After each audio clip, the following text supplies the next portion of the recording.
All right, welcome back. You're still watching Daybreak, and we're still having the conversation about the preparedness of IEBC. Shortly, we'll be looking at some of the voices from the IEBC officials in as far as transmission is concerned of results. But Nelson, I don't know whether you were able to follow what happened on that particular day. We were actually there with your former vice president from the Law Society of Kenya representing UDA. The question of simulation, and we were there the first 2 hours, they were only able to transmit the forms from 40% of the stations. That is about 1,200. What does this say? Because you'll be listening to them on what explanation they were giving, but what does it say in such a simulation, and what more work must we do? It is indicative of the fact that we still have teething problems that need to be sorted out as soon as possible. And look, much as I was not there, I remember during the presentation of our papers to the returning officer at KTTC, the system had similar problems where there was a delay period of more than 3 hours. Now, imagine if this is what we're experiencing on the 9th of August and thereafter, then it portends a serious problem. But simulation is good. Test runs, dry runs are good. They tend to indicate to you areas of concern which needs to be rectified. And I believe IEBC has the capacity, the wherewithal, to make good where these errors have manifested. Let's listen to a few of the voices from the Bombers of Kenya on that day, on Thursday. Well, and as a commission, we do not have our own connectivity. We rely on the national connectivity and the service providers we use, and therefore we will be at the sympathy of the available connectivity for us to process the results. Does the Commission have coordinates for the polling stations which are without 3G/4G network coverage? Do you have the coordinates for that? So if this is occurring in a simulation of 2,900 polling stations, how much worse when we are dealing with 47,000? Assuming that they are also concurrently transmitting the forms at the same time, you expect that for eyes purposes, you will say that they are all coming together, but the transmission system is able to identify which one has actually been sent first and which one has not been sent first. All right. So, SG, tell me about, we are told that about 1,111 polling stations do not have the 3G, 4G connectivity, and they are going to use satellite modems for the transmission. Yeah. But also they also say that they have not been given the quality of service audit. That is, in the other polling stations, because they have a total of 46,000, so the other, let's say 45,000 or thereabout, there's no quality of service audit that has been given to them to assure them that we are good to go. Yeah. What are you now going to push for with the responses that you've received, telling you that in the areas that do not have the 3G, 4G connectivity, they'll have the satellite modems, but also making sure that that day things shall work? Yeah, I think this is some of the reason we were saying that all we need to hear from the IEBC is an assurance. And it's not just us as participants in these elections. I think they owe it to every Kenyan to be able to deliver a credible election, and that these challenges have always been there. All you do is to be able to address them to the satisfaction of all the players, for as long as that election can be able to comply with the law, that it is a credible, free and fair election that can actually be ascertained, then they're not going to have problems. In fact, if you tell the ordinary voter there about satellite technology and SIM cards and all the other jargon, I mean, you're wasting their time.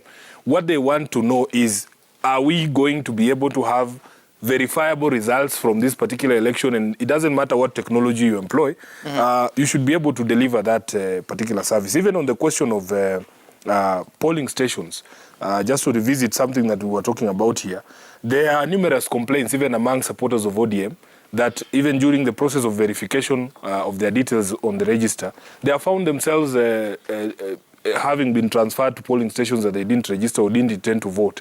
There's also the question of the additional polling stations. I think we have grown by almost 10,000 polling stations from the last election. People want to know which these new polling stations are and where they have been allocated or transferred to vote. This information is information that should be readily available. And the question of coverage, of course, you had the CEO there saying that the IEBC, of course, does not have its own network. It depends on the national coverage from the leading mobile providers. I don't have the data or the statistics about how much we've grown in terms of 3G and 4G coverage in the country, but that we should be able to have alternatives to ensure that at the very end of the exercise, it is still compliant with the law, that we will have results transmitted as required, both physically and numerically. The forms will be transmitted, and the numbers will actually also be transmitted at the same time, so that we can be able to verify these elections. But one key development that I think is understated is that there was a reinforcement of the position of the law that the polling station is the final. You know, this question of even transmission of results is what creates all this mischief and suspicion. That in fact the results as declared by the returning officer in the polling station should be enough. And if you have other capacity, like organizations such as yours have the capacity to be able to be live in 50,000 different locations at the same time, so that if there is a returning officer declaring results in Manyulia Primary School, and we can all see what he's declaring, and there's another one, and we have capacity to be able to transmit that, whether on live TV or whatever, we should all be able to tally results. It's just the declaration is what is left to the presidential agent, who's the commission chair, but really we should all be able to know the results by the close of polling stations across the country. Right. Yeah. And of course, talking about a contract with Smartmatics, I think you had raised questions about that. You wanted details about it. But there are some recommendations for amendment to the election laws that had been submitted to Parliament. It was the Elections Act, the amendments were passed by the National Assembly. The Senate is yet to pass them. I don't know whether that will happen before they take the break that is due this week. But Wafula Chebukati has been explaining about some of the regulations that are also rejected by the National Assembly just before it called it a day. Listen to the chairman. It's in the spirit of this that the Commission came up with a post-election evaluation report, and it informed what we proposed to Parliament as changes in the election law to incorporate our experiences in 2017 and the Supreme Court judgment. As we all read in today's paper, the Parliament has rejected those recommendations, but those recommendations in the regulations were meant to make this process smooth. Example of cases where presiding officer is unable to transmit results from a polling station because of lack of 3G network, but on his way to the constituency tallying center, he finds network somewhere and transmits. That's what we had reduced in the regulations. Despite the fact that we may not be able now to use the regulations, the Commission has already prepared a results path, part of which will be displayed here today. All right, in a different voice, they said that they're going to come up with administrative guidelines on how exactly to do that. But, Commissioner, in 2017, that was one of the key issues, because 11,000 polling stations could not transmit their results from those respective ones. And that's why when they looked at the digital logs, they realized that there are some presiding officers that transmitted the forms from different locations. This is highly likely going to happen if there are challenges with the network. The regulations that are going to enable that happen are now not available. What then? Some with or without the regulations. By the way, these regulations the IEBC introduced came a bit too late in the day, and I think that's why Parliament could not pass them. The thing is... They say they are required to present them 4 months to the election. Yes, which they didn't. And they did it on 7th of April. Well, the thing is, there are principal laws governing election and all that. So regulations are just meant to to guide. There is the principal law, which is the Constitution and the respective acts of Parliament. So nothing is really lost if you look at it. I mean, regulations are just regulations within the framework of the main principal law. So there are no excuses to transmission. The thing is, in this country, we have a lot of mistrust, just like everywhere in the world. I mean, there's a lot of mistrust. SG here does not trust Mr. Harvey. How do you know that? I know. Can he say it for himself? Their body languages. So the thing is, no, he's very comfortable with me sweeping Westlands. He's a resident of Westlands, so he trusts. Westlands is clean. The thing is, it's in my hands. Okay, all political players don't trust each other. To some extent, also that there is a lot of mistrust, and that's why we introduced this technology to help us manage this mistrust. And if countries like USA, which have advanced election systems and technology, also have, you saw what Trump said the other day. He said he was rigged out. And yet that's a very advanced country in terms of technology. In India, they don't use ballot papers. It's completely electronic. You go to polling station, you use your hand, and the results are transmitted across the country. And we are talking about almost 1 billion voters.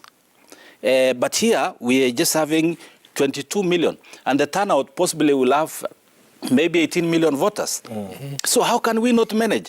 And the thing is, and I had Commissioner Gulie just here talking about, we use the main telecos, these telecommunication companies, Safaricom, Airtel, and all that. Yet, if you look at their technology, their M-Pesa technology, for example, how many transactions are done per day, per hour, per minute? Yet you never get a shilling from M-Pesa by mistake because the technology fails. How then can they tell us that they cannot help the IEBC? And this has been a question recurring from 2013, 2017. Why is this technology of transmission always failing? Was the system designed to fail? And I have asked this question because in 2013, we were assured that everything will work. In 2017, it repeated itself, it failed. Now, they did transmission of 2,000, was it 2,000 polling stations? And they could not perform. Now, I want to ask our current colleagues in the IEBC to still keep on repeating the trial to ensure that the political party players trust the system of transmission. And as SG said here, if a polling station, you know, the primary tallying center is the polling station. And we tally, we sign there, and we say, some has won 200. By the way, wish you well. Maybe you'll go to election another time. As one in, where do you come from? As won 200 votes in a particular primary school. And everybody signs there. What is the problem with people taking a photo and sending? It's as simple as that. It's easy for you to say this now because while you were there, technology failed in 2013. It failed, but what did you do to make it? By the way, what happened? We had support of IFES. IFES is International Foundation for Electoral Systems, and they assured us everything is okay. Tomorrow by 9 a.m. we are done with this thing.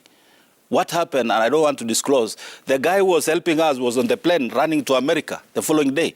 Because these are things he could not help us manage. And we were left shocked, and we had to resort to manual transmission of results.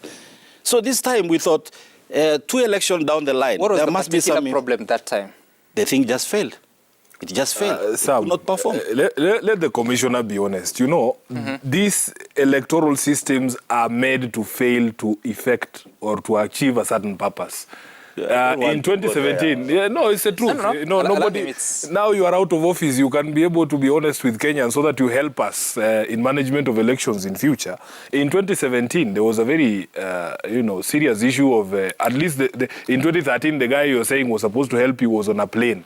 In 2017, they abducted and killed the person responsible for elections. So these things do not occur just to achieve nothing, Sam. It is supposed to achieve a nefarious end of subjugation of the will of the people of this country. Anyway, my solution I want to listen to Harvey, but before I do... I just want to sum it up. Just hold on, because you've been at the commission. So you have the commission guiding on policy. Yeah. You have the secretariat handling the daily running of the operations, if you may call them so.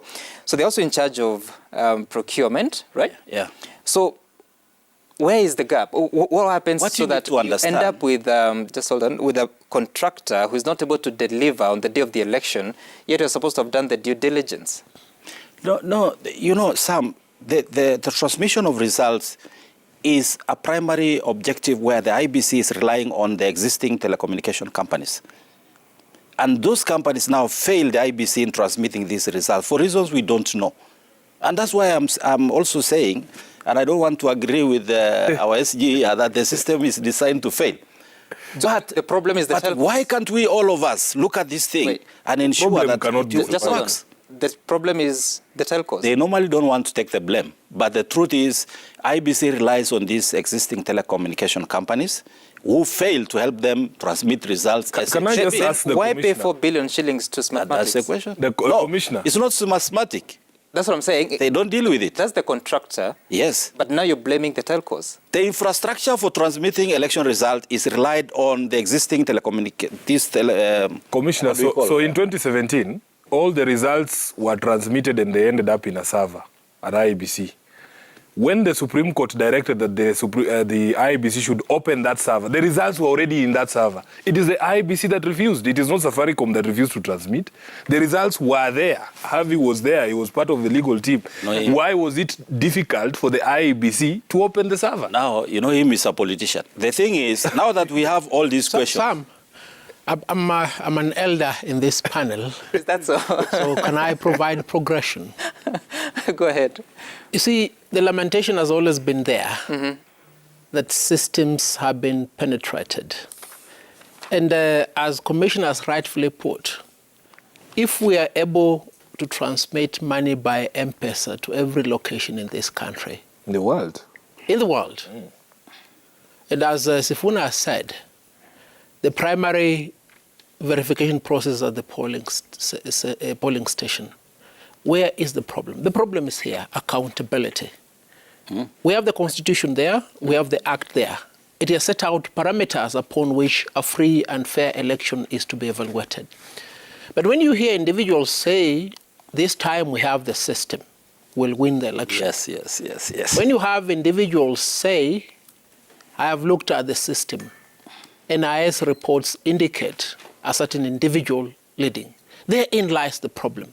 And you see, how many times do you, okay, fine, you may not be doing this. After putting pressure in your car, you want to hit it with your foot just to ascertain it's okay. It's human nature to doubt systems, you understand, especially if they are prone to fail. And we have seen this system, though intended under the Constitution to guarantee a free and fair election, it has failed twice. And we have identified where the problem is. It's individuals behind it. So the question of accountability and integrity insofar as elections is concerned in Kenya must be addressed once and for all. And if the two major telecom companies are the only available conduit for transmission, then their responsibility in this exercise, I dare say, must be anchored in the law. Perhaps we need to amend the Election Act to make it an obligation on their part, so that it's not just limited to contracts that are negotiated and secured as and when you go for the election. Because they will always take a back point position and say, fine, it was not my problem. Yet, as we can see, it's most likely that it ends up not being their problem because they've been told, look the other side, so that it doesn't become your problem. And that's an important point, because while you were there at the Bomas of Kenya, and the explanation is that it's only 1,111 polling stations that do not have the coverage. But sometimes you'll try to send something, even if it's on WhatsApp and it doesn't move. So what if that happens on the day of the election, at a time that you'll not have gotten the satellite modems for that day? So for you, especially for you and your presidential candidate, what more will you be doing to ensure that things are more clear than now? I think they say that the price for democracy is eternal vigilance. So for us is to be eternally vigilant. I mean, if this question of trust in the IEBC was not a question that was live in this country, we wouldn't even need to be discussing the question of agents. We should be able to trust that the commission knows what it is doing. We all go and vote and go back to sleep and they give us results that are credible. But for us really as a campaign, having gone through what we have gone through, we would never, first of all, countenance. There's a version of the will of the people. We are not interested in some of the allegations being made here that, personally, I don't even know what this thing called a system is. I have had the Deputy President himself assuring us from the position of Deputy President that the system does not exist. That in fact, Kenyans should be able to line up to vote, and that at the end of the day, the vote will be counted and announced. Well, the system is like the Holy Spirit. You know, some people see it, some don't see it. Or like the one that showed up at Nyayo during your women charter. I think that was the Holy Spirit. Could you just focus on the question? Yes, he's the one who's we'll get to the politics. He's derailing my argument. So what we're saying is that for us, really, we have set up a proper, management system of the polling stations. We were a bit worried, Sam, and I expressed this worry to you that if we had a high number of presidential candidates in the polling stations, it would be difficult for the IEBC to manage the election day operations, given just the size of the classrooms that are used as polling stations and the number of people that can be physically present in that particular space. We want our people to be eternally vigilant. We will set up a proper structure of agents to be able to ensure that the results that are declared at the polling station, you have the physical evidence of that declaration, so that even if our friends in the commission somehow mess the transmission up, we should be able to have the raw data. And you see, for us, because we have tested the judicial system in terms of examination of elections to our satisfaction, for as long as we have the primary documents from the polling stations, if anybody tries to play any games, they should be able to be caught the way we caught them in 2017 at the Supreme Court. So that is what we are going to do. We expect that there will be no shenanigans, but we will be vigilant to ensure that the people's vote actually counts. And actually,